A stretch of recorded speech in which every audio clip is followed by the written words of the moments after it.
सुनिए डॉक्टर श्याम सुंदर पराशर जी की अनमोल कथा। आज की इस कथा में आप लोगों को बताया जाएगा कि मरने वाले व्यक्ति को ईश्वर प्राप्ति के लिए क्या करना चाहिए। सभी लोगों को मरना है, लेकिन फिर भी यह प्रश्न है, इसका उत्तर आप लोग सुनिए। श्री राधे राधे। करे और क्या न करे, दोनों ही बातें समझाए। सुखदेव जी प्रश्न सुनते ही प्रसन्न हो गए। वरीयाने सते प्रश्न क्रतो लोकहितं नृप आत्मवित् सम्मत पुंसा श्रोतव्यादिषु यः परः। यहीं से द्वितीय स्कंद प्रारंभ होता है और सुखदेव जी की वाणी। पहला अक्षर सुखदेव जी के मुख से निकला वकार। वरीयाने सते प्रश्न। परीक्षित, तुम्हारा प्रश्न बहुत ही उत्तम है। प्रश्न की प्रशंसा की। भागवत में जहां जहां परीक्षित ने प्रश्न किया है, पहले प्रश्न की प्रशंसा करते हैं, और जो प्रशंसनीय नहीं था प्रश्न, उस प्रश्न को सुन के डांट भी लगाते हैं। इस प्रश्न की प्रशंसा करी क्योंकि ये परीक्षित का व्यक्तिगत प्रश्न नहीं है। 7 ही दिन हैं, रविवार, सोमवार, मंगल, बुध, बृहस्पति, शुक्र, शनि, और इन्हीं 7 दिन के भीतर एक न एक दिन काल रूपी व्याल हम सबको अपने मुख में ग्रास बनाने वाला है। तो परीक्षित की तरह हम भी तो 7 दिन के ही हैं। इन्हीं 7 दिनों में सबको जाना है। इसलिए प्रश्न की व्यापकता को देखते हुए परीक्षित श्री सुखदेव जी बहुत प्रसन्न हुए। अब चूंकि सुखदेव जी ब्रह्मानंद में निमग्न रहने वाले महापुरुष हैं और ब्रह्म का बीजाक्षर है वकार, इसलिए उनके वाणी से वकार का प्रयोग पहला हुआ। भाई जैसा भोजन करो वैसी ही डकार आती है। तो ब्रह्मानंद में पूर्ण रहते हैं, इसलिए ब्रह्म का ही बीजाक्षर वाणी से प्रस्फुटित हुआ। श्री रामचरितमानस में तो गोस्वामी जी ने मंगलाचरण ही वकार से किया, और केवल अनुष्टुप छंद के मंगलाचरण में 4 बार वकार का प्रयोग हुआ है। वर्णानाम अर्थ संघानाम रसानाम छंदसामपि मंगलानाम च कर्तारौ वंदे वाणी विनायकौ। 4 बार वकार का प्रयोग हुआ, और केवल प्रारंभ में ही नहीं, रामचरितमानस के अंतिम श्लोक में अंतिम अक्षर है वो भी वकार है। दह्यन्ति नो मानवा, मानवा कह करके वकार पर ही विराम दिया है। तो ब्रह्म के बीजाक्षर से संपुटित है रामचरितमानस, आदि और अंत में। तो सुखदेव जी भी बड़े प्रसन्न होकर के बोले, बहुत सुंदर प्रश्न है परीक्षित, क्योंकि मरने वाले तो सभी हैं, पर मृत्यु के विषय में विचार कोई नहीं करता संसार में। दिन भर पैसा कमाओ, परिवार का भरण पोषण करो, रात में सो और विषयों को भोगो, और इन्हीं कार्यों में शनै शनै संपूर्ण जीवन समाप्त हो जाता है। निद्रिया ह्रियते नक्तं व्यवायेन च भावया देवाचार्थे हया राजन् कुटुंब भरणेन वा। तो करना क्या चाहिए? तस्मात् भारत सर्वात्मा भगवान ईश्वरो हरि श्रोतव्यः कीर्तितव्यश्च स्मर्तव्यश्चेच्छता भयम्। मृत्यु के भय से जो मुक्त होना चाहे, उसे मृत्यु के भी मालिक मुरली मनोहर माधव से अपना नाता जोड़ लेना चाहिए। भागवत में भगवान कहते हैं मृत्युश्चरति मद भयात्, ये मौत मेरे भय से चलती है। तो मौत जिससे डरती है, आपसे उसका संबंध होगा तो वो आपसे भी डरेगी। छोटे मोटे कोई अधिकारी आपको आंख ज्यादा दिखाते हैं, तंग करते हैं, तो बड़े अधिकारी से कोई अच्छी जान पहचान बना लो। ये समस्याएं प्रारंभ की अपने आप ही दूर हो जाएंगी।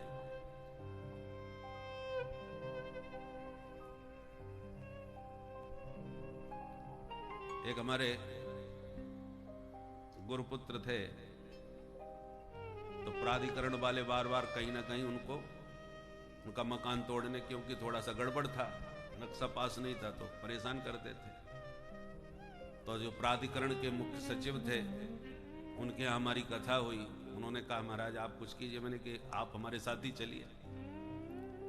हमने जब उनका परिचय कराया मुख्य सचिव जी से कि ऐसी ऐसी समस्या है, श्री सदाकांत शुक्ल जी, तो उनसे हमने जब परिचय कराया, उनके यहाँ कथा हुई जौनपुर में ही पास में, तो उन्होंने कहा कि एक काम करो, हमारे जो गुरुपुत्र थे सच्चिदानंद द्विवेदी जी, उनके गलवैया डाल करके बढ़िया फोटो खिंचवाया, और शुक्ल जी बोले कि ये फोटो अपने घर पे लगा लेना, तो हमारी जितने भी भूत प्रेत हैं वो सब बाधाएं आपकी दूर हो जाएंगी।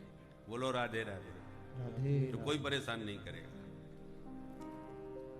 तो भैया जब बड़े अधिकारी से परिचय जान पहचान हो जाए, तो छोटे मोटे भूत प्रेत सब अपने आप ही। भूतनाथ से जब परिचय हो गया तो भूत प्रेत क्या करेंगे? बोलो राधे राधे। राधे राधे। ऐसी आपको मौत का डर लगता है तो मौत के भी मालिक हैं मुरलीधर माधव, उनसे अच्छी जान पहचान कर लो, परिचय बना लो, संबंध प्रगाढ़ बना लो, तो ये मौत का भय अपने आप ही भाग जाएगा, बल्कि मृत्यु आपसे डरेगी। ध्रुव जी भगवान के परम भक्त थे, तो मृत्यु की हिम्मत नहीं पड़ी ध्रुव जी को छूने की। तो ध्रुव जी ने ही मृत्यु को बुला के कहा इधर बैठो, और मृत्यु के सिर पर पैर रख करके ध्रुव जी विमान में बैठ के चले गए। मृत्योर मूर्धनि पदम दत्वा आरोहात भूतम गया। इसलिए सुखदेव जी कहते हैं परीक्षित, मृत्यु से यदि अभय चाहते हो तो भगवान से नाता बनाओ। कैसे बनाएं? बोले श्रोतव्य, कीर्तितव्य, स्मर्तव्य। सबसे पहले भगवान की कथा सुनो, उनकी महिमा का श्रवण करो, क्योंकि जब तक किसी की महिमा का ज्ञान नहीं होता तब तक उसमें प्रेम श्रद्धा नहीं होती। तो जब बार बार भगवान की महिमा सुनोगे कथा आदि के माध्यम से, तो भगवान से प्रेम हो जाएगा, और जब प्रेम हो जाएगा तो अपने आप ही उनका चिंतन आपके चित्त में चलने लगेगा। जिससे प्रेम नहीं है उसके बारे में सोचना पड़ता है, उसको याद करना पड़ता है, और जिससे अतिशय प्रेम हो जाता है सोचने की जरूरत नहीं, वो अपने आप चित्त से निकालने पर भी नहीं निकलता। इसलिए पहले भगवान की महिमा सुनो, सुनते सुनते चित्त द्रवित होगा, और चित्त में वो फिर चित्त चोर चिपक जाएंगे, और फिर ऐसे चिपक जाएंगे कि अपने आप ही चित्त में निरंतर उनका चिंतन चलने लगेगा। इसलिए श्रोतव्य, उसके बाद स्मर्तव्य। श्रोतव्य, कीर्तितव्य, स्मर्तव्य, तीन बातें बताई। पहले श्रवण करो, फिर उनके गुणानुवाद गाओ, और जब सुनने सुनाने वाला कोई ना हो तो बैठ करके स्मरण करो, चिंतन करो। महाराज तो ध्यान कैसे लगाया जाता है? सुखदेव जी कहते हैं पहले 4 बातों का अभ्यास करो तब ध्यान लगेगा। कौन कौन? जितासनो, जितश्वासो, जितसंगो, जितेंद्रिय। सबसे पहले आसन की सिद्धि होनी चाहिए। एक आसन पर बैठने का बढ़िया अभ्यास कराओ। आसन सिद्ध नहीं है तो ध्यान लगाने बैठोगे और 10 मिनट में घुटने में दर्द, कमर में दर्द, और यही सब परेशानी चालू हो जाएगी, तो ध्यान तो शरीर में ही पड़ा रहेगा। इसलिए आसन सिद्ध होना चाहिए। जितासन, उसके बाद जितश्वास। पूरक, कुंभक, रेचक विधि से प्राणायाम का खूब अभ्यास करो। प्राणायाम में बड़ी शक्ति होती है। प्राणायाम जितना बढ़िया आपका होगा, मन पर उतना ही आपका अधिकार बनेगा, मन भी उतना ही स्थिर होगा। तीसरी बात जित संग, संसार से असंग रहने का अभ्यास करो। शरीर से साथ होता है और मन से संग होता है। साथ में और संग में यही अंतर है। शरीर के साथ साथ सब बैठे हैं, परंतु कथा के 4 घंटे बाद यदि कोई हमसे आके कहे महाराज जी पहचाना, तो हम कहेंगे साहब नहीं पहचाने। अरे साहब 4 घंटे आपके सामने बैठे रहे, फिर भी आप हमको नहीं पहचान रहे। आपके सामने ही तो बैठे थे। तो शरीर से साथ बैठे थे, पर जब तक व्यक्ति मन में ना बैठे तब तक वो पहचान में नहीं आएगा। शरीर के चाहे जितना पास हो,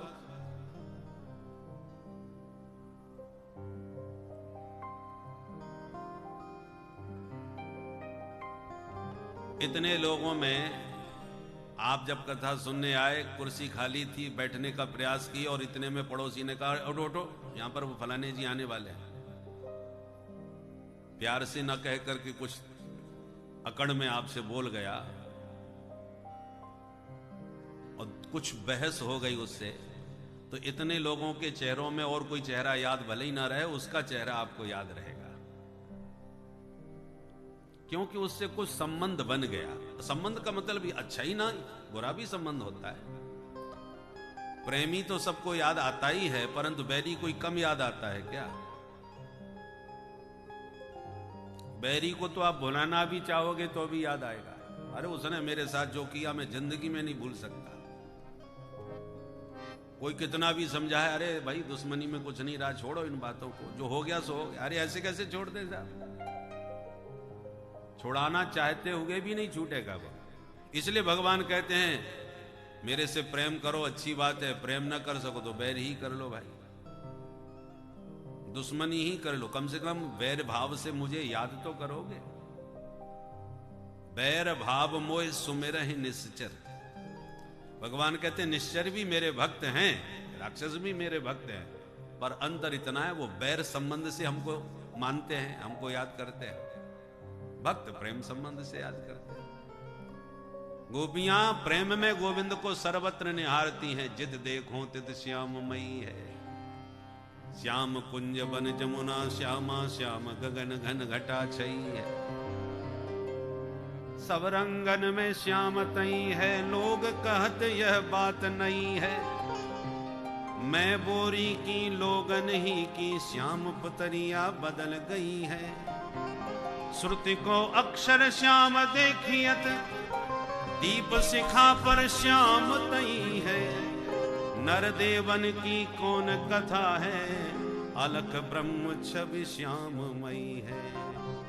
जित देखो तित श्याममयी है। ब्रज गोपियां प्रेम में सर्वत्र अपने प्यारे प्रभु का दर्शन करती हैं, पर जो गति गोपियों की है वही स्थिति कंस की भी है। पर कंस भय के कारण भगवान को याद करता है। एक दिन नारद जी से पूछ दिया, बाबा ये बताओ मेरा काल कैसा होगा? नारद जी ने बता दिया, काला काला होगा, मुरली वाला होगा, घुंघराले बाल होंगे, देखने में छोटा पर बड़ा ही खोटा होगा। अब बाबा तो चित्रण करके चले गए, पर कंस को वो काला काला मुरली वाला ऐसा दिमाग में बैठ गया कि उसे डर के मारे हर काली चीज में काला बंसी वाला दिखने लगता है। सामने वाले से बात करते समय उसकी आंख की कारी पुतरिया में कन्हैया नाचता नजर आता है। भोजन करते समय दाल में काला जीरा भी दिखाई पड़े तो उसे कृष्ण नजर आता है। पानी पीते समय जल में प्रतिबिंब की है, वो पानी पी पी के 100 गाली देता है। वो द्वेष के कारण भगवान को याद करता है, क्योंकि उसकी होने वाली बहू को भगवान ले गए, तो बेचारा जिंदगी भर रोया और गाली दे दे के भगवान को याद किया। तो देखो संबंध अलग अलग हैं, पर याद सब कर रहे हैं, और जिसने याद किया उसे प्राप्ति भगवान की ही हुई। तस्मात् केनाप्युपायेन मनः कृष्णेन वेशयेत्। कैसे भी मन, कैसे भी भगवान को याद करो। 4 लोग जा रहे हैं जंगल में, और जंगल की झाड़ी के बीच एक प्रकाश दिखाई पड़ा। यदि कोई व्यक्ति सोचा है कोई देवस्थान लगता है, कोई दिया जल रहा है यहां पर, चलो चल के देखा जाए। जाने पर पता चला कि वहां कोई देवस्थान नहीं, एक मणि पड़ी थी जो जगमगा रही थी प्रकाश में। तो यदि वो दीपक समझ करके उस मणि के पास आया तो मणि का महत्व कोई कम हो जाएगा क्या, कि तुम तो हमको दिया समझ रहे थे। दीपक बुद्धि से भी यदि वो गया तो प्राप्ति पहुंचने के बाद तो उसे मणि की ही प्राप्ति हुई, वही मूल्यवान मणि मिली। और यदि कोई दूर से देखकर ये समझता है ये तो मणि है, मणि का प्रकाश लगता है, और मणि समझ के मणि के पास आया तब भी उसे उतनी ही कीमत की मणि मिली। किसी भी भावना से कोई पहुंचे प्राप्ति मणि की ही होगी, क्योंकि मणि का महत्व अपना है। उसी प्रकार भगवान भगवान है। अब भगवान को तुम कुछ भी मान लो, छलिया मान के, शत्रु मान के, प्रेमी मान के, पुत्र मान के, स्वामी मान के, जो चाहो मान लो, पर यदि आपने चिंतन भगवान का किया तो प्राप्ति तो आपको भगवान की ही होगी, क्योंकि वस्तु शक्ति ज्ञान की अपेक्षा नहीं रखती।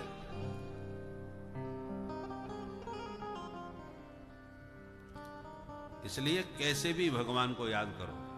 नारद भक्ति सूत्र के 65वें सूत्र में नारद जी ने कहा है, तदर्पित खेलाचार सन काम क्रोधाभिमानादिकम तस्मिन् नैव करणीयम्। काम, क्रोध, अभिमान आदि दोष नरक के मार्ग को प्रशस्त कराते हैं, जीव का पतन करा देते हैं। इन काम, क्रोधादि विकारों को मारना बड़ा मुश्किल है, तो क्या करें? बोले ये मरेंगे नहीं, इनको मोड़ के भगवान से जोड़ दो। तो ये जो पतन के कारण हैं, ये भी यदि भगवान से जुड़ जाएं तो कल्याण के साधन बन जाते हैं।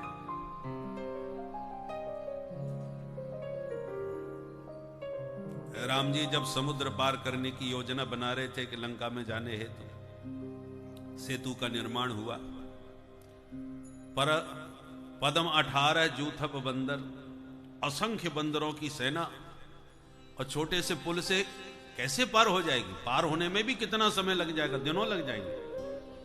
तो क्या करें? सेतु बना, पर राम जी ने क्या किया? सेतु के ऊपर खड़े होकर जलचरों को निहारना प्रारंभ कर दिया।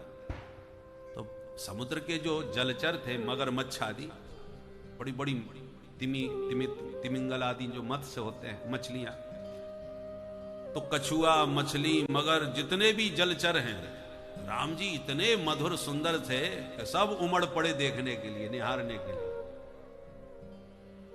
और वर्णन आता है कि इतने जलचर ऊपर आ गए पानी के कि पानी पट गया, पानी नजर ना आवे, चारों ओर जलचर ही जलचर दिखाई पड़े।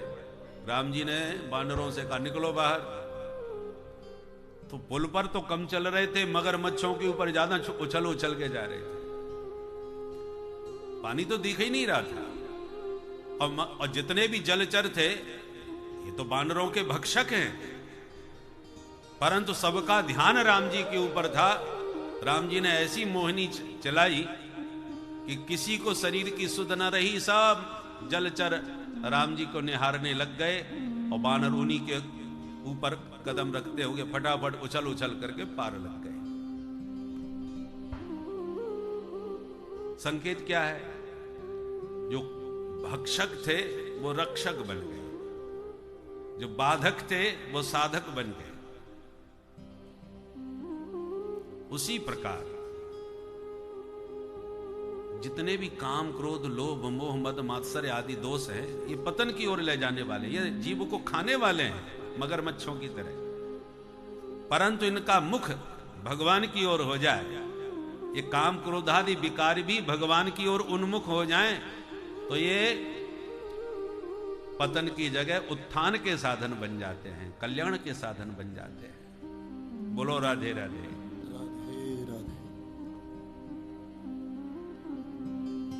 काम, क्रोध आदि सबके भीतर रहते हैं, ऐसा कोई प्राणी नहीं जिसके हृदय में ये न रहते हो, बस दिखाई नहीं पड़ते, दबे हुए छुपे हुए रहते हैं। अवसर आने पर ये प्रकट हो जाते हैं, मौका पा करके। गर्मियों में भयंकर धूप के ताप से जितने भी विषधर होते हैं, विषैले जीव जंतु, सब धरती में छुप जाते हैं, गड्ढे में घुस जाते हैं। और जहां पानी वर्षा तरावट आई तो वे ही जीव जंतु सब प्रकट हो जाते हैं, अनुकूल वातावरण पाकर के। इसलिए प्राय बरसात में बहुत जीव जंतु नजर आते हैं। तो क्या पानी ने बरसा दिए? नहीं, पानी ने नहीं बरसाए, सब धरती में पहले ही थे। बरसात के मौसम में अनुकूलता उन्हें मिली, इसलिए बाहर निकल आए। उसी प्रकार जब सात्विक वातावरण होता है, बढ़िया दिव्य भजनानंदी तपस्वी संतों का दर्शन हो रहा हो, भगवत कथा श्रवण हो रहा हो, या वातावरण में दिव्यता हो, तो ये जितने भी काम क्रोध विषधर है, इनके लिए ये ग्रीष्म ऋतु है। इनकी दाल नहीं गलती ऐसे वातावरण में, तो ये भीतर घुस जाते हैं, हमारे हृदय में, मन में छुप जाते हैं। और जहां आपको रजोगुणी वातावरण मिला, सात्विक वातावरण में तो ये छुप जाते हैं, और जहां रजोगुणी तामसी वातावरण मिला, सो ये सारे विकार अपना प्रभाव दिखा करके प्रकट हो जाते हैं। इसलिए इनसे कभी निश्चिंत नहीं रहना चाहिए। आप साधना के कितने भी ऊंचे शिखर पर पहुंच गए हों, जहां किसी साधक ने यह अभिमान किया कि मैं अब सिद्ध हो गया, अब ये काम क्रोध लोभ मेरा कुछ नहीं बिगाड़ सकते, बस उसी समय माया प्रबल होती है, उठा के पटक देती है। क्योंकि शत्रु से सावधान रहोगे तो सुरक्षित रहोगे। वहां से असावधानी आपने बरती कि शत्रु कभी भी हमला कर देगा, सावधानी हटी दुर्घटना घटी। तो जो साधक सावधान है वो तो सावधानी के साथ अपना जीवन बिता लेते हैं। और जब वो सिद्ध बन जाते हैं कि अब तो हम जितेंद्रिय हो गए, अब ये माया हमारा क्या बिगाड़ेगी, अब तो इंद्रियां हमारे पूरी तरह बस में, बस उसी समय माया हमला कर देती है। माया से कोई नहीं बच सकता अपने बल पर। भगवान गीता में स्पष्ट कह दिए, देवी हे सा गुणमयी मम माया दुरत्यया। मेरी माया से तुम बच नहीं पाओगे क्योंकि बहुत बलवान है। तुम्हारा फिर बचेंगे कैसे? बोले मामे वे ये प्रपद्यन्ते माया मेताम तरन्ते। आप मेरी शरण में आ जाओ, मेरे प्रपन्न हो जाओ, मैं तुम्हें माया से आराम से पार लगा दूंगा। मेरी कृपा से ही बच पाओगे। इसलिए भगवान की कृपा का निरंतर आश्रय लेकर के साधक को चलते रहना चाहिए। नहीं तो विश्वामित्र पराशर प्रभतय ये चाम्बवातासना तेपि स्त्री मुख पंकजम सुललितम दृष्ट्वैव मोहंगतः। साधारण लोगों की बात छोड़ दो, विश्वामित्र अपर विधाता पराशर ऋषि कैसे थे? ये इतने तपस्वी थे कि ये चाम्बुवातासना, अम्बुवात माने पानी और हवा ग्रहण करके इन्होंने तपस्या करी। केवल वायु पान कर लेते हैं, जल पी लेते हैं और कुछ नहीं खाया। और इतने जिन्होंने शरीर को कस रखा था, केवल हवा पानी पी करके जिन्होंने तपस्या करी थी, इतने सिद्ध कोटि के वे विश्वामित्र जी और पराशर जैसे ऋषि भी तेपि स्त्री मुख पंकजम सुललितम दृष्ट्वैव मोहंगतः।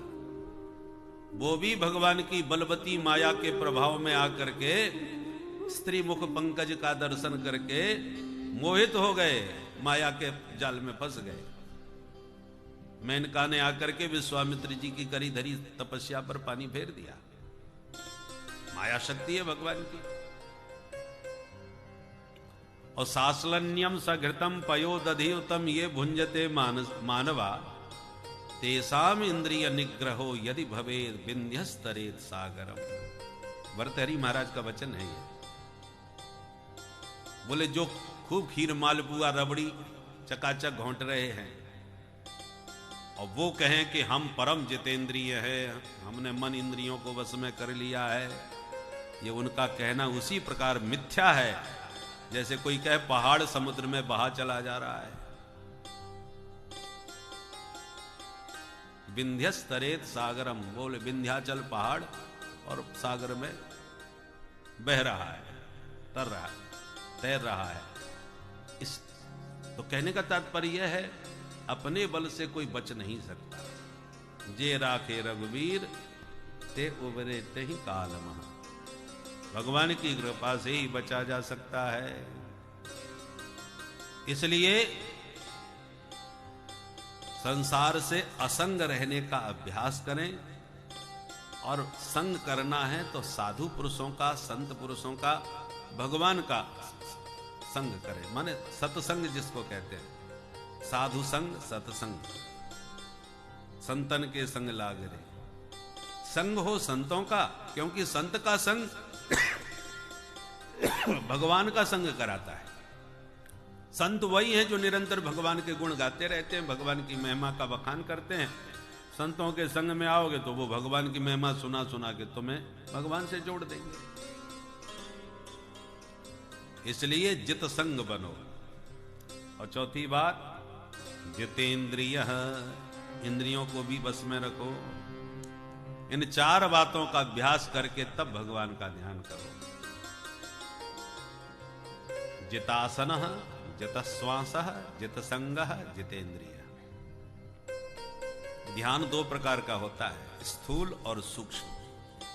बाहर विश्व प्रपंच में जो तुम्हें दिखाई पड़ रहा है, ये सब परमात्मा का विराट स्वरूप है। इसमें भगवान का दर्शन करना ये स्थूल ध्यान है। और फिर आंख बंद करके अपने हृदय में बैठे हरि को निहारना, ये सूक्ष्म ध्यान है। सद्यो मुक्ति और क्रम मुक्ति का स्वरूप समझाया। किस कामना से किस देवता की पूजा करनी चाहिए अलग अलग बताया। अन्न की कामना है कि घर में खूब अनाज के भंडार भरे हों, तो देव माता अदिति की उपासना करो। परम सुंदर रूप सौंदर्य चाहते हो तो गंधर्वों की उपासना करो। बहुत ऊंचा पद प्रतिष्ठा चाहते हो, मनुओं की उपासना करो। परम विद्वान बनना चाहते हो तो भोलेनाथ की उपासना करो। सुंदर पत्नी चाहते हो तो उर्वशी की उपासना करो। उर्वशी भी देवी है। बद्रीनाथ में बड़ा सुंदर मंदिर है। अभी हम बद्रीनाथ कथा गए तब उर्वशी मंदिर का दर्शन हुआ। और हम यदि आपका विवाह हो चुका है और दाम्पत्य जीवन कलह में है, पति पत्नी में नहीं बनती, तो माता पार्वती की उपासना करो, दाम्पत्य जीवन सुखी हो जाएगा।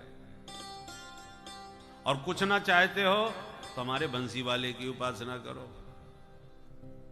अच्छा, तो बंसी वाले की उपासना से कुछ नहीं मिलता क्या? बोले नहीं, ऐसी बात नहीं है। अकामः सर्व कामो वा मोक्ष काम उदारधि तीव्रेण भक्ति योगेन यजेत पुरुषं परम। देखो, एक एक कामना के लिए एक एक देवता को अलग अलग तुम कहां तक पूजोगे, क्योंकि हजारों इच्छाएं होती हैं। भगवान नारायण सबके मूल हैं। इनकी उपासना करके इनको प्रसन्न कर लिया तो सारे देवी देवता प्रसन्न, सबकी पूजा हो गई। वृक्ष के पत्तों में पानी देना, फूल में फूल को सींचना या शाखाओं को सींचना, ये अलग अलग सब छोड़ करके केवल जड़ में पानी डाल दो, पूरे पेड़ को मिल गया, सारा वृक्ष सिंचित हो गया। उसी प्रकार मूलम ही विष्णुर्देवानाम, सबके मूल भगवान विष्णु हैं। उनकी अभ्यर्चना करके उन्हें प्रसन्न कर लिया, सारे देवता प्रसन्न हो गए, सारे मनोरथ सिद्ध हो गए। इसलिए अकामः सर्व कामो वा, आपके अंदर कोई कामना नहीं है तो, और बहुत सारी इच्छाएं हैं तो भी, यजेत पुरुषम परम, परम पुरुष भगवान नारायण की सबको यजन करना चाहिए, आराधना करनी चाहिए। क्योंकि मानव शरीर उपासना के लिए मिला है, इसको पूरी वासना में व्यर्थ नष्ट नहीं करना चाहिए। मानव शरीर पा करके भी जिसने भगवान की आराधना नहीं करी, वो नर पशु कहलाता है। शास्त्रों में उसको नर पशु कहा है। पशु के 4 पैर होते हैं, नर पशु के 2 पैर। और ऐसे नर पशु की पशु ही प्रशंसा करते हैं। कौन कौन? 4 पशुओं के नाम लिए। स्वबिट वरा होष्ट खरई संस्तुता पुरुष पशु। उस पुरुष पशु की प्रशंसा 4 पशुओं के द्वारा की जाती है। पहला प्रशंसक है स्वान, यानी कुत्ता। कुत्ता किसकी प्रशंसा करता है? जो मनुष्य छोटी छोटी बातों पर आपस में लड़ते भिड़ते गाली गलौज करते हैं, तो उनको देख देख करके कुत्ता बड़ा खुश होता है। उसे लगता है कि भाई सकल सूरत भले ही हमसे ना मिले, पर स्वभाव तो हमारे खानदान का पूरा है। बोलो राधे राधे। दूसरा कुत्ता किसी दूसरे मोहल्ले से निकल भर जाए, कोई लेना नहीं देना नहीं, फिर भी सब पूरे मोहल्ले के कुत्ते पीछे पड़ जाएंगे अनावश्यक। तो व्यर्थ में झगड़ते लोगों को देखकर के कुत्ता खुश होता है, अपना सजातीय गुण देखकर। दूसरा प्रशंसक है विडवराह। वराह माने सुगर, विडवराह माने ग्राम्य सुगर, विष्टा भोगी। गंदी से गंदी वस्तु ग्रहण करके वो अपना पेट भरता रहता है, कुछ भी खाने को मिल जाए खा लेता है। तो उसी प्रकार जिन मनुष्यों का जीवन केवल खाने पीने में ही लगा रहता है और वो कोई उद्देश्य ही नहीं, और खाने के लिए कुछ भी खा सकते हैं उल्टा सीधा, और खाने के नाम पर पेट का नाम लेते। क्या करें साहब, पापी पेट का सवाल है। इस पेट के लिए सब कुछ करना पड़ता है, झूठ भी बोलना पड़ता है, लेना देना भी पड़ता है, मरना मारना भी पड़ता है। तो पेट के नाम पर महापाप जो कुछ भी करने को तैयार रहते हैं, ऐसे पापी पुरुषों को देखकर वो ग्राम्य सुगर खुश होता है कि जैसे हम अपना पेट भर रहे हैं वैसे तुम भी भरे जाओ भाई। हम भी खान पान पर कोई विचार नहीं करते, सब कुछ खा लेते हैं, तुम भी खाए जा रहे हो। सिर्फ अनाज ही नहीं खा रहे, कोयला खा जाओ, चारा खा जाओ, जो आए हाथ में सब खा जाते हो। इसलिए विडवराह उनकी प्रशंसा करते हैं, अपना सजातीय गुण देखकर। तीसरा प्रशंसक होता है ऊंट, जो मुंह उठा के चलता है। तो जो व्यक्ति अहंकार में गर्वेण तुंग शिरः, थोड़ा धन मान पद प्रतिष्ठा कुछ प्राप्त होने पर जो अहंकार में तना हुआ चलता है, उसको ऊंट देख करके बड़ा प्रसन्न होता है कि चाल तो बिल्कुल हमारी खानदान की है। और चौथा प्रशंसक है खर। खर कहते हैं गधा को। गधा किसकी प्रशंसा करता है? जो जीवन भर घर गृहस्थी का बोझा ढोने में लगे रहते हैं, शरीर हिलने डुलने चलने फिरने लायक भी नहीं रह गया, खटिया में पड़े हैं, फिर भी व्यर्थ की चिंता का बोझा सिर पर लादे पड़े। दादाजी भजन करो, अब तो सब देख लिया जिंदगी में। बोले साहब भजन ही कर रहे हैं, एक ही चिंता है, बस नातनी की शादी और हमारे सामने हो जाए, उसी की बड़ी चिंता है। और बेटा कह रहा है जब ये निबट जाएंगे तभी शादी करूंगा, कोई ठिकाना नहीं, शादी में ही निबट जाए। ये स्थिति संसार की है। तो गधा कहता है मैंने भी जिंदगी भर खूब बोझा ढोया, पर जिसके लिए बोझा ढोता रहा, एक दिन उसी ने मुझको डंडा मार के घर से भगा दिया। फालतू में पड़े पड़े कौन खवाए इसको, काम का तो रहा नहीं। उसी प्रकार तुम जीवन भर जिनका बोझा ढोते हैं, वो भी आपको भारी ही अंत में समझते हैं कि हे भगवान इनको जल्दी उठा लो, या तो कहीं जाके तीर्थ में जाके भजन करे। रात भर खांसते हैं, ना सोते हैं, ना सोने देते हैं। इस प्रकार जिसका जीवन भर आपने भार उठाया, वो आपको ही भारभूत समझते हैं। तो ये नर पशु है। स्वभिट वराहोष्ट खरई संस्तुतः पुरुष पशु, कहते हैं ये नर पशु हैं जिनकी पशुओं के द्वारा ही प्रशंसा की जाती है।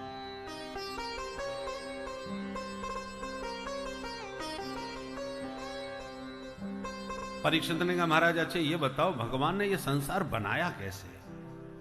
तब सुखदेव जी को याद आया कि हमने कथा प्रारंभ कर दी पर मंगलाचरण नहीं कर पाए। इतनी कथा कहने के बाद सुखदेव जी को अब मंगलाचरण करने का ध्यान आया। तो द्वितीय स्कंद के चौथे अध्याय में अब सुखदेव जी मंगलाचरण कर रहे हैं। तपस्विनो दान परा यशस्विनो मनस्विनो मंत्र विद सुमंगला क्षेमं न विन्दन्ति विना यदर्पणम् तस्मै सुभद्र स्रवसे नमो नमः। सुखदेव जी कहते हैं कोई कितना भी बड़ा तपस्वी हो, तेजस्वी हो, यशस्वी हो, मनस्वी हो, मंत्रवेत्ता ऋषि हो, महादानी हो, पर सर्वगुण संपन्न होते हुए भी क्षेमं न विन्दन्ति विना यदर्पणम्, जब तक भगवान के चरणों में वह आत्मसमर्पण नहीं करेगा तब तक कदापि उसका कल्याण होने वाला नहीं है। ऐसे भगवान के चरणों में हमारा बारंबार प्रणाम है। और बार बार सुखदेव जी ने भगवान को सुभद्र स्रव से कहा। सुभद्र स्रव से का मतलब सुभद्रम मंगलम श्रवो यशो यस्य, जिसका यश श्रवण करने से सब प्रकार से श्रोता का मंगल हो जाए, ऐसे भगवान हैं सुभद्र स्रव से। इसलिए गोपी गीत में गोपियों ने कहा श्रवण मंगलम श्रीमदाततम, प्रभु आपका यश श्रवण करने वाले का शीघ्र ही मंगल हो जाता है, कल्याण हो जाता है। ऐसे प्रभु के चरणों में बारंबार प्रणाम है। और दूसरी ओर कितना भी बड़ा कोई पापी हो, किरात हूणांध्र पुलिंद पुलकसा आवीर कंका यमुना खसादय, जो पतित प्राणी होते हैं, जिनका स्वभाव ही पाप परायण है, स्वभावतः पाप में जिनकी प्रवृत्ति है, ऐसे जो म्लेच्छ यवनादिक हैं, वो भी कुछों के नाम गिनाए और अंत में कहा ये नेच पापा, इनके अलावा और भी जितने भी पापा हैं। पापा समझ गए? पापा का अर्थ होता है महापापी। बोलो राधे राधे राधे राधे। पाप शब्द एक वचन है, पापा बहुवचन, तो माने बड़ा पाप करने वाला पापा कहलाता है। और आजकल हम लोग पापा कहलवाने में बड़े गदगद होते हैं, इसलिए शब्दों का अर्थ समझना चाहिए। और पापा शब्द का अर्थ रामचरितमानस में देख लो, भागवत में देख लो, गीता में देख लो, एक ही अर्थ मिलेगा सब जगह। मानस में मानस पुण्य होय नहीं पापा, अब पापा को वहां क्या अर्थ करोगे? और यहां पर भी भागवत में देख लो, ये नेच पापा यदुपाश्रयाश्रया, और अन्य च ये पापा है। और भी जितने भी महापापी हैं जो भगवान के चरणों का आश्रय लेते हैं, वो शुद्ध्यन्ति तस्मै प्रभ विष्णवे नमः, भगवान का चरणाश्रय ग्रहण करते वो पापी बड़े से बड़े भी शुद्ध हो जाते हैं। ऐसे प्रभु के चरणों में हम बारंबार प्रणाम करते हैं।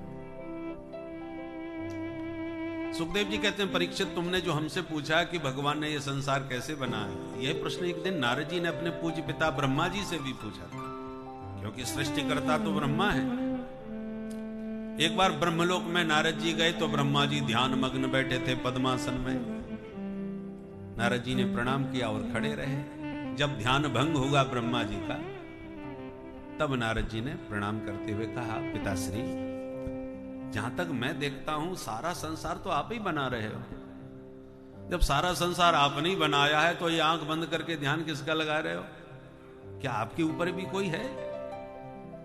तब ब्रह्मा जी सुन के मुस्कुराए और बोले, बेटा नारद, तस्मै नमो भगवते वासुदेवाय धीमहि यन्मायया दुर्जयया मां ब्रुवन्ति जगद्गुरु। मैं उन भगवान वासुदेव के चरणों में प्रणाम करता हूं जिनकी बलवती माया से प्रभावित हुए मायावी प्राणी मुझ ब्रह्मा को ही जगत गुरु समझने लग जाते हैं। मैं जगत गुरु नहीं हूं भैया, मैं इसका पात्र नहीं हूं। अब जरा सोचिए, भागवत में ब्रह्मा जी कहते हैं माम ब्रुवंती जगत गुरु। कौन बोलते हैं? यन माया दुर्जया। माया के प्रभाव से प्रभावित जो मायावी प्राणी हैं वो मेरे को जगत गुरु बोलते हैं। मैं जगत गुरु नहीं, जगत गुरु तो भगवान है। कृष्णम वंदे जगत गुरु। ब्रह्मा सृष्टि करता अपने को जगत गुरु कहलाने में सकुचा रहे हैं, और आजकल महाराज जगत गुरुओं की बाढ़ आई हुई। बोलो राधे राधे। राधे राधे। एक नए, अभी तक तो जगत गुरु ही थे, अब एक विश्व गुरु और पैदा हो गए, नए विश्व गुरु बने हैं। अब तो कोई ब्रह्मांड गुरु बन के आवे तो कोई विशेषता नजर आएगी। जगत गुरु तो खूब हो गए। जगत गुरु के पद की कितनी बड़ी गरिमा होती है, जिसको कहने में ब्रह्मा जी सकुचा रहे कहलवाने में। ब्रह्मा जी कहते हैं बेटा, श्रीमन नारायण के नाभि से कमल पैदा हुआ, कमल से मुझ ब्रह्मा का जन्म हुआ। मैं चारों तरफ देखना चाहता था तो मैं चतुरानन हो गया, चार मुख हो गए मेरे, पर चारों ओर मुझे केवल जल और वायु, इसके अतिरिक्त अन्य कुछ नजर नहीं आया। चारों ओर केवल हवा और पानी। मेरे भीतर जिज्ञासा उठी, को हम, मैं कौन हूं? मैं हूं तो किसी ने तो मुझे पैदा किया ही होगा, पर दिखाई तो कोई पड़ नहीं रहा। तो जो कमल की नाल होती है उसी में घुस गए, नीचे के ऊपर तो कोई है नहीं, नीचे होगा।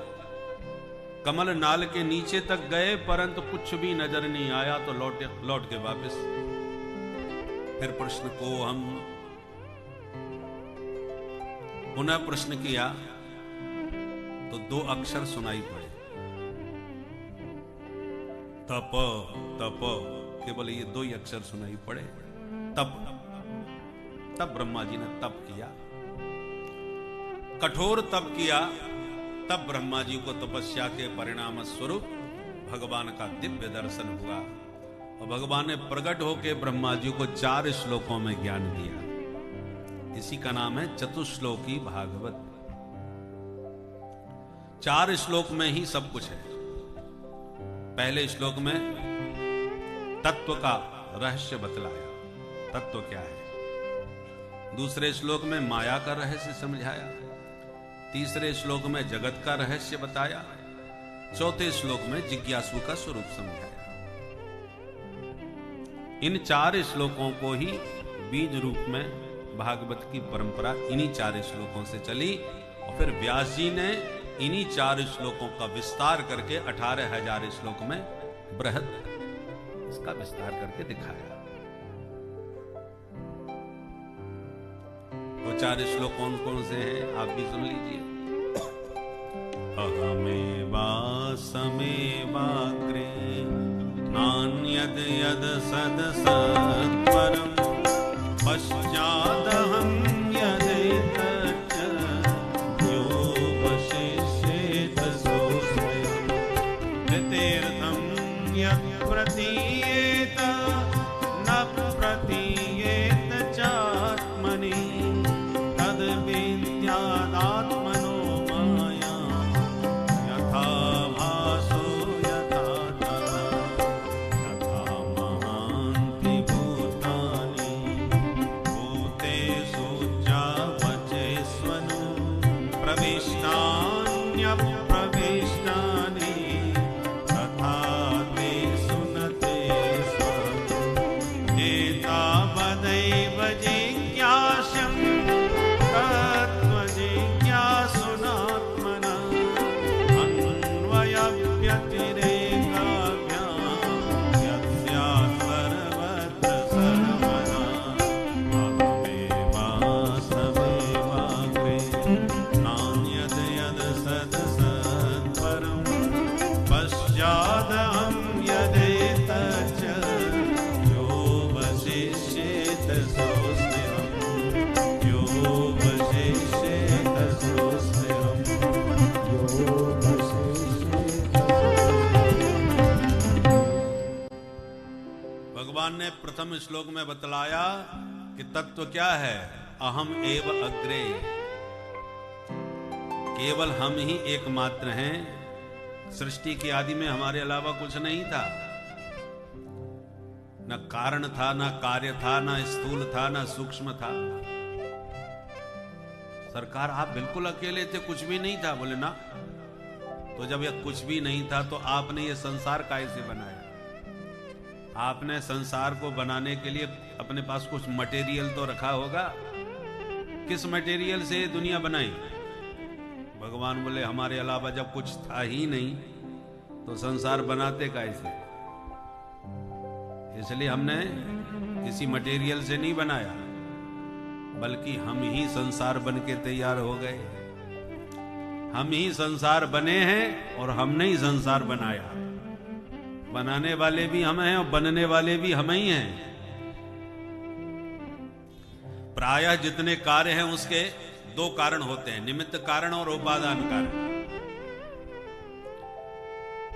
जैसे सोने के गहने बने तो सोना है गहनों का उपादान कारण और स्वर्णकार है उसका निमित्त कारण, जिसने बना के तैयार किया। घड़े का उपादान कारण क्या है? मिट्टी। और निमित्त कारण कौन है? कुंभकार। कुल्हाड़ी फरसे का उपादान कारण है लोहा, निमित्त कारण है लोहकार। ऐसे सबके दो दो कारण होते हैं, पर कई कार्य ऐसे हैं जिनका निमित्त उपादान एक ही होता है। जैसे बोले मकड़ी का जाला, मकड़ी जो जाला बुनती है, बोले मकड़ी अपने शरीर से ही वह जाल उत्पन्न करती है, स्वयं जाल उत्पन्न करती है, स्वयं जाल में विहार करती है, अंत में सारे जाल को अपने में विलीन भी कर लेती है। तो जैसे मकड़ी अपने जाले का अभिन्न निमित्तोपादान कारण है, ठीक उसी प्रकार से भगवान ही अपने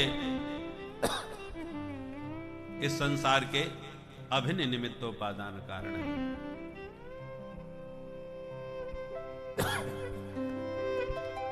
गोविंद बोलो हरि गोपाल बोलो, गोविंद बोलो हरि गोपाल बोलो, गोविंद बोलो हरि गोपाल बोलो, गोविंद बोलो हरि गोपाल बोलो, गोविंद बोलो हरि गोपाल बोलो, गोविंद बोलो हरि गोपाल बोलो, राधा रमण हरि राधा रमण हरि गोविंद बोलो, राधा रमण हरि गोविंद बोलो, राधा रमण हरि गोविंद बोलो राधा रमण हरि गोविंद बोलो, राधा रमण हरि गोविंद बोल भक्त वत्सल भगवान की। जय। तो भगवान ही संपूर्ण जगत के निमित्त कारण भी हैं और उपादान कारण भी हैं। भगवान ने ही संसार बनाया है, पर भगवान ही संसार बने भी हैं। संसार भगवान से भिन्न नहीं है। हरिरेव जगत जगदेव हरि, हरि ही जगत के रूप में है और जगत हरि का ही स्वरूप है। इसलिए सिय राममय सब जग जानी। जगत भगवान से अलग नहीं है। कोई कहे सोना अलग चीज है और कंगन अलग चीज है, अंगूठी अलग चीज है, अलग चीज नहीं है। अंगूठी कहो चाहे कंगन कहो, चाहे हार कहो चाहे लर कहो, नाम अलग अलग हैं, आकृतियां अलग अलग हैं, पर तत्वतः सोना सब में एक ही है। सोना से अलग, स्वर्ण से अलग कुछ भी नहीं, सब स्वर्णमय है। उसी प्रकार सब ईशावास्यमिदं सर्वम, ये जो भी कुछ है सब ईश्वर स्वरूप है।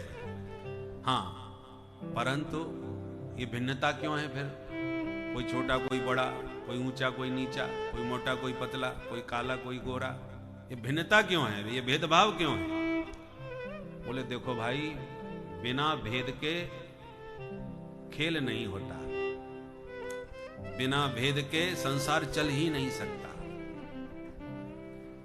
परंतु जो तत्वज्ञ महापुरुष हैं इस भेद में ही उस अभेद तत्व का दर्शन करते हैं। दो दृष्टि से तो अभेद है, पांच भौतिक देह की दृष्टि से, पृथ्वी जल तेज वायु आकाश, इन पांच महाभूतों से आपका शरीर बना, हमारा भी शरीर बना, और जितनी भी धरती पर शरीरधारी हैं सब इन्हीं पांच मटेरियल से बने हैं। चित जल पावक आप में वही आत्मा हम में, वही आत्मा समस्त देहधारियों में है। तो आत्म दृष्टि से हम एक हैं, पांच भौतिक शरीर की दृष्टि से हम एक हैं। तो भेद कहां है? बोले देख भाई, भेद जैसे विद्यालय में छुट्टी हुई तो बच्चे खेलने के लिए निकल पड़े। अब एक ही कक्षा के छात्र एक साथ जब खेलते हैं तो दो पार्टी बनानी पड़ती है, पक्ष और विपक्ष। जब तक दो दल नहीं बनेंगे खेल नहीं होगा। और दो दल एक ही कक्षा के सब मित्र हैं, पर खेल में तो भेद है। जब तक वो एक दूसरे के दुश्मन बन के रोमांचित ढंग से विजय की आशा में नहीं खेलेंगे, तब तक खेल रोमांचित और आनंददायी नहीं बन सकता।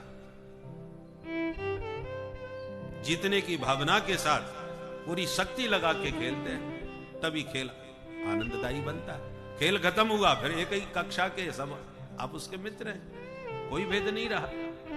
खेल में ही भेद था, बाद में कोई भेद नहीं। उसी प्रकार ये संसार भगवान का खेल का मैदान है, ये खेल रहे हैं। यहां सब बराबर यदि हो जाएंगे तो खेल नहीं हो सकता। सबके सब राजा नहीं बन सकते, और बिना राजा के सब प्रजा भी नहीं रह सकती। राजा का नेतृत्व होना जरूरी है। तो जब तक राजा और प्रजा नहीं होगा, भेद तो हो गया, और ये भेद आवश्यक है। उसके बिना काम नहीं चलेगा, संसार नहीं चलेगा, व्यवस्था नहीं चलेगी। इसलिए इसका नाम है दुनिया। दुनिया का मतलब दो से बनी, और सब एक हो जाए तो एकनिया हो जाएगी। दो की बनी है इसलिए दुनिया है। द्वैत के बिना खेल नहीं चलेगा। शरीर के इन अंगों को ही देख लो, सबके नाम दो ही अक्षर पे, बाल, भाल, भाल कहो या माथा कहो, भौं, नाक, आंख, गाल, होठ, दांत, जीभ, हाथ, पैर, पेट, नाभि, जितने हैं सब दो दो अक्षर के ही ना। तो शरीर का पूरा समस्त अंग दो अक्षरों की दुनिया है। और जगत ये वेद के वचन है, सर्वम खलमिदम ब्रह्म सर्वम विष्णुमयम जगत ईशावास्यमिदं सर्वम हरि व्यापक सर्वत्र समाना। कम ज्यादा नहीं है, सब समान।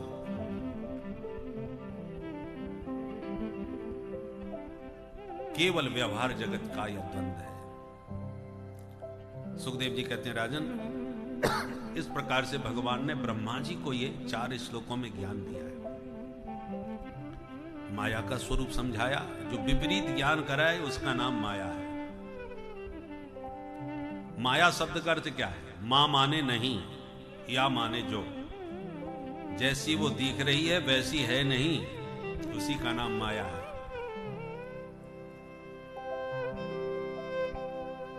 माया का मतलब इंद्रजाल, जादूगरी। जादूगर जब अपनी जादू विद्या दिखाता है तो जैसा वो दिखाता है और जैसा हम देख रहे हैं उसमें कोई भी सच्चाई नहीं होती।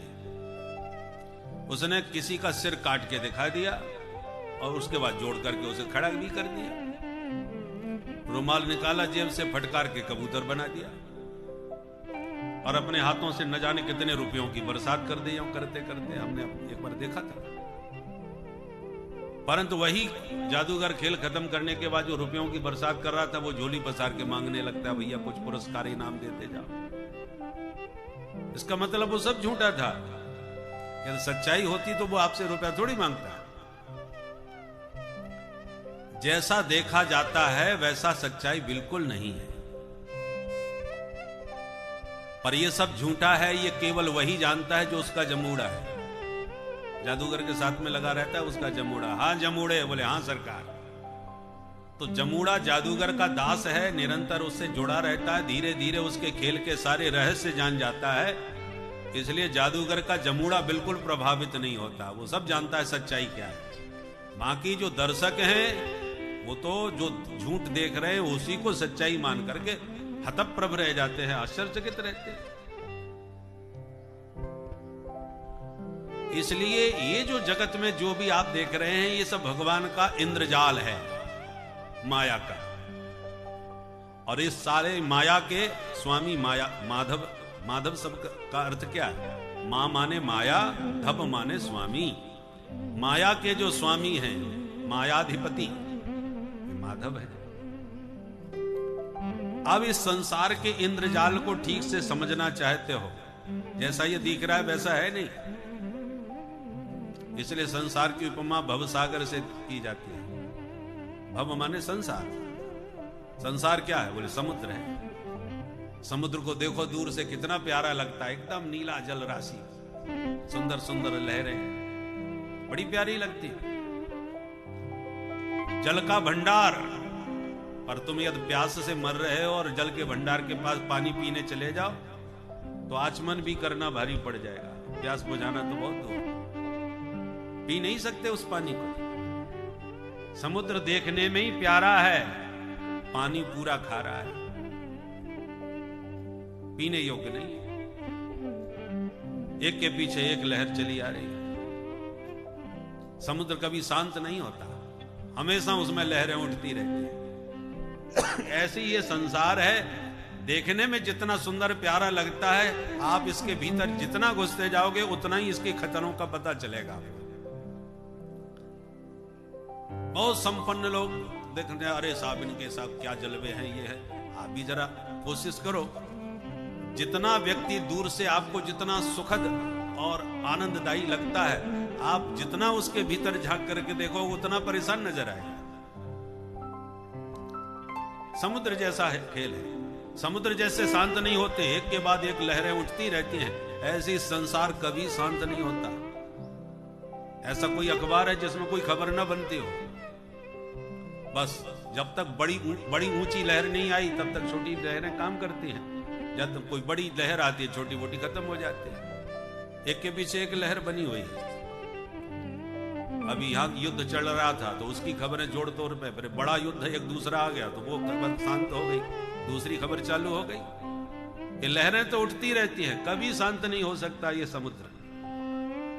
इसमें एक से खतरनाक मगरमच्छ हैं, देखने में जितना प्याला नीला जल राशि है, कहीं नहाने धोने के चक्कर में ज्यादा गहराई में चले गए तो बच नहीं पाओगे।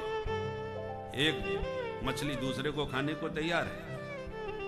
आप तुलना करके अपने विवेक से खुद देख लीजिए संसार की और समुद्र की। समुद्र में जिस जिस जगह पर आप खड़े हैं वही किनारा आपको नजर आएगा, दूसरा नजर नहीं आएगा। दूसरा जब ये तट है तो उधर का भी कोई दूसरा तट होगा ही, पर आप देख नहीं पा रहे, है तो जरूर। उसी प्रकार इस संसार में जीवन का तट तो नजर आ रहा है कि फलानी तारीख में पैदा होंगे साहब, पर जीवन है तो मरण भी होगा, पर मरण कब होगा उसकी तारीख हमको मालूम नहीं। जीवन का एक घाट नजर आ रहा है, दूसरा का पता नहीं, पर होगा जरूर, ये पक्का है। ऐसे ही संसार की उथल पुथल है।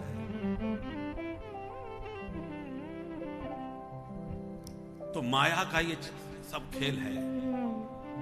अब एक ही उपाय है, इस माया के रहस्य को समझना चाहो ठीक से तो उस मायापति के दास बन जाओ, उस जादूगर के जमूड़े बन जाओ। उस जादूगर के आप जमूड़े बन गए तो ये सारा रहस्य आपकी समझ में आ जाएगा, वैसे कोई नहीं समझ सकता। गोस्वामी जी ने वर्णन किया है, नटकृत बिकट कपट खगराया, नट सेवक ही न व्यापे माया। नटकृत बिकट कपट, जो नट माने जो जादूगर नाटक दिखाता है उसका बड़ा बिकट कपट होता है। कपट माने पट कहते हैं वस्त्र को। कुत्सितम पटह कपटह, काला कपड़ा यदि आपके हमारे बीच में लटका दिया जाए तो निकट होते हुए भी ना तो आप हमको देख सकते ना हम आपको देख सकते। ऐसे ही ये कपट है, दिखाई कुछ पड़ रहा है होवे कुछ और, उसी का नाम कपट है। संसार भी कपट रूप है, जैसा वो दिखता है वैसा होता नहीं।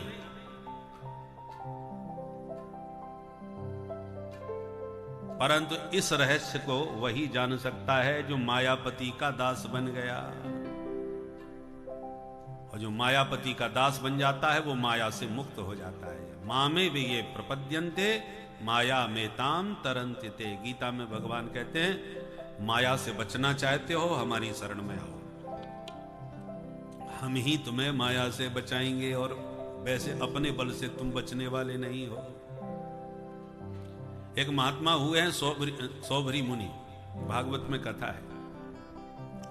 उन्होंने माया को चुनौती दी, माया मेरा क्या बिगाड़ेगी, मैं दुनियादारी को देखूंगा ही नहीं, चक्कर में क्यों पड़ूंगा। तो वृंदावन के पास में एक सुनरक गांव है, वो सौभरी मुनि का ही है। सौभरी मुनि, जमुना जी वहां से प्रवाहित होती थी, तो जमुना जी के जल के भीतर योग सिद्धि के बल पर प्राणायाम साध करके बैठ गए भजन करने। पानी के भीतर भजन करते थे, यमुना जी के जल में, संसार से कोई मतलब नहीं। पर माया तो महाराज मन में घुसती। जमुना जी से बाहर निकले और बोले हम भी विवाह करेंगे। अब बरसों तक पानी में भजन करने के कारण शरीर गलित हो गया था, शरीर जर्जरित हो गया था, बुढ़ापे का शरीर था। इतना शरीर जर्जरित था कि उनकी आंखों की पलकें नीचे तक लटक गई थी महाराज। किसी को देखना है तो पलकें उठा के यूं देखते थे, ये हालत शरीर की। और कामेक्षा बलवती हुई तो बोले अब हमसे कौन विवाह करे, हम कहां जाएं। तो उस समय राजा मानधाता का राज्य था, सूर्य वंश के राजा, बड़े प्रतापी थे। उनकी 50 राजकुमारियां थी। तो राजमहल में सीधे पहुंच गए राजा के दरबार में। मानधाता ने बड़ा स्वागत किया, आइए आइए सरकार, बड़े भाग्य आप जैसे संत पधारे, आदेश करें महाराज, कैसे कृपा करी। सौभरी मुनि बोले राजन हमने सुना है आपकी 50 बेटियां हैं। बोले महाराज बिल्कुल है, हमारा विवाह करने का मन है, एक राजकुमारी का हमसे विवाह कर दो। महात्मा लोग होते बड़े निष्कपट है, जो मन में था कह दिया। अब राजा की तो धड़कन तेज हो गई, विवाह करूंगा तो बेटी के भविष्य का प्रश्न है, मना करूंगा तो ये खतरनाक महात्मा बड़े तपस्वी हैं, कुछ भी साफ दे सकते हैं। अब क्या करें। राजा ने बात टालने के लिए बहाना बनाया, महाराज क्षमा करें, हमारी राजकुमारियां स्वयंवर करती हैं, अपना वर अपने विवेक से स्वयं ही चुनती हैं। आप अंतःपुर में जाइए, यदि कोई राजकुमारी आपको पसंद करती है तो मैं तुरंत विवाह कर दूंगा।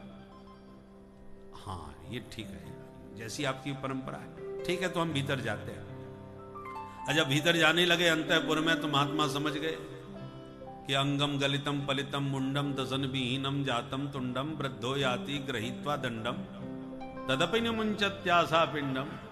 इस जर्जरित शरीर वाले बुढ़े को कौन पसंद करेगा। तो उन्होंने तुरंत अपनी तपस्या के प्रभाव से नव यौवन संपन्न कामदेव को भी लज्जित करने वाला दिव्य शरीर प्रकट कर दिया। ये तपस्या का चमत्कार। और उस दिव्य देह से जब प्रवेश किया अंतःपुर में, और जब राजकुमारियों को सूचित किया गया कि जो भी इनको पसंद करेंगी उनसे इनका विवाह होगा, 50 में झगड़ा हो गया। वो कहती है इनसे हमारी जोड़ी बहुत बढ़िया जमेगी, मैं इनसे विवाह करूंगी। तो दूसरी कहती है तुझे शर्म नहीं आती, तेरी बड़ी बहन हूं, पहले मेरा विवाह होगा तब तेरा होगा। झगड़ा होने लगा। महात्मा जी मुस्कुराए, बोले कि झगड़ने की जरूरत नहीं, 50 चलो हमारे साथ। 50 से विवाह कर लिया। 50 से विवाह करके सबको ले गए अपने आश्रम में, भव्य भवन बना करके निवास दिया, और 50 के द्वारा 5000 बच्चों को पैदा किया। और जब 5000 बच्चे हो गए तब बाबा को होश आया। आहो इमाम पश्यत में विनाशम। तब महात्मा पश्चाताप करने लगे, अरे राम राम, इस माया ने मुझे कहां से लाके कहां पटक दिया।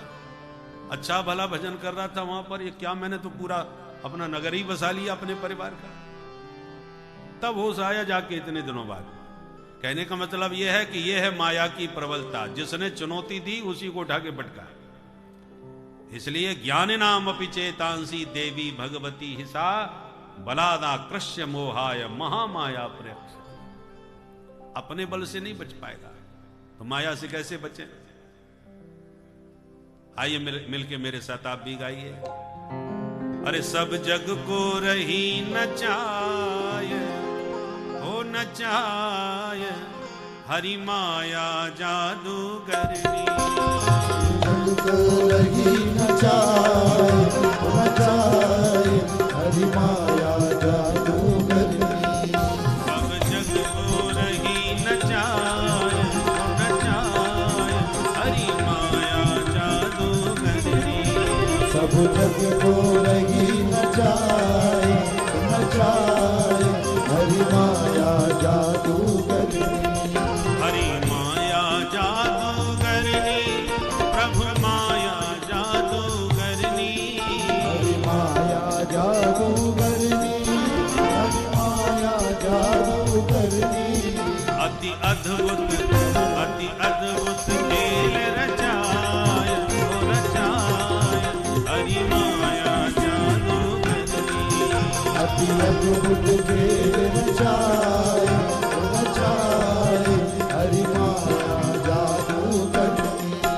कोया को पार न पावे ये सबको नाच नचावे। कोया को पार न पावे ये सबको नाच नचावे।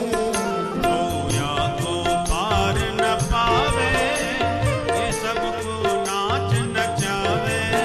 कोया को पार न पावे ये सबको नाच नचावे।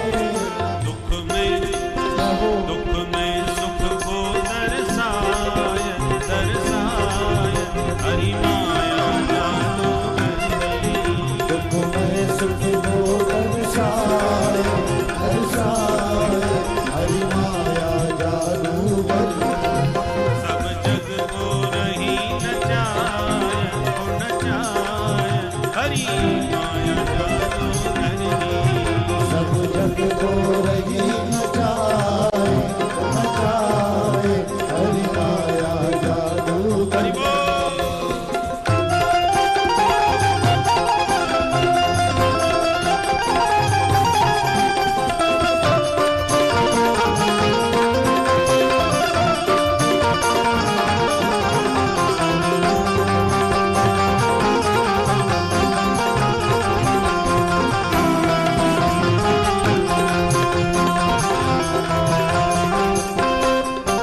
जाके बस में चराचर नाचे कोई कृपा पात्र जन बाँचे। यज्ञ बस में चराचर नाचे कोई कृपा पात्र नहीं बाँचे। जाके बस में चराचर नाचे कोई कृपा पात्र जन बाँचे। यज्ञ बस में चराचर नाचे कोई कृपा पात्र जन बाँचे। जय सद्गुरु ले बचाए ओ बचाए हरि माया जादूगरनी। यही सद्गुरु ने बचाए बचाए हरि माया जादूगरनी। अति अद्भुत खेल रचाया ओ रचाया हरि माया जादूगरनी। अति अद्भुत खेल रचाए रचाए हरि माया जादूगरनी। जय हो।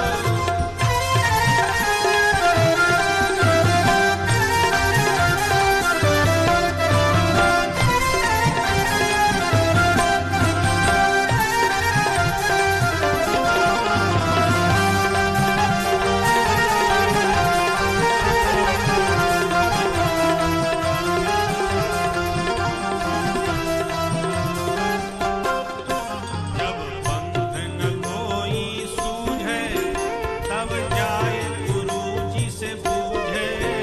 जब पंथ न कोई सूझे तब जाए गुरु जी से पूछे। जब पंथ न कोई सूझे तब जाए गुरु जी से पूछे।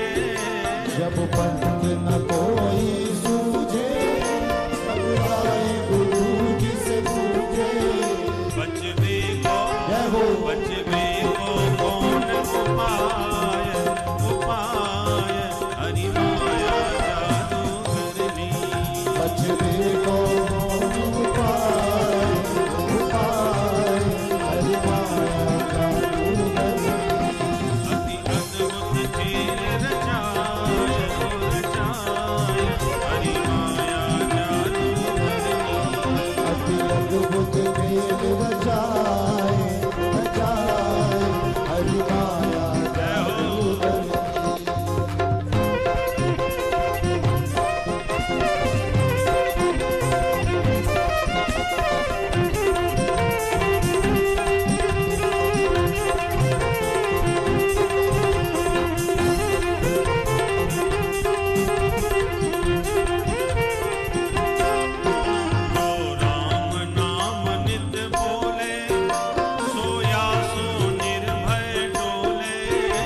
जो राम नाम नित बोले सोया सो निर्भय डोले जो राम नाम नित बोले सोया सो निर्भय डोले जो राम नाम नित बोले सोया सो निर्भय डोले दई गुरुवर जय हो दई गुरुवर गैल बताय बताय हरि माया जानो गजनी दई गुरुमद वैल बताए बताए हरि माया जादू बनी सब जग वो रही नचाय नचाय हरि माया जादू करनी सब जग वो रही न जाए हरि माया जादू बनी सुख में सुख को दर्शाय दर्शाय हरि माया जादू करनी सुख में सुख को दर्शाए हरि माया जादू बनी प्रभु माया जादू करनी प्रभु माया जादू बनी हरि माया जादू करनी हरि माया जादू बनी बोल मायापति भगवान की तो मायापति की कृपा के बिना माया से कोई नहीं बच सकता। माया को सब कोई भजे माधव भजे न कोय, और जो कदापि माधव भजे तो माया चेरी होय। माया स्वयं दासी बन जाती है।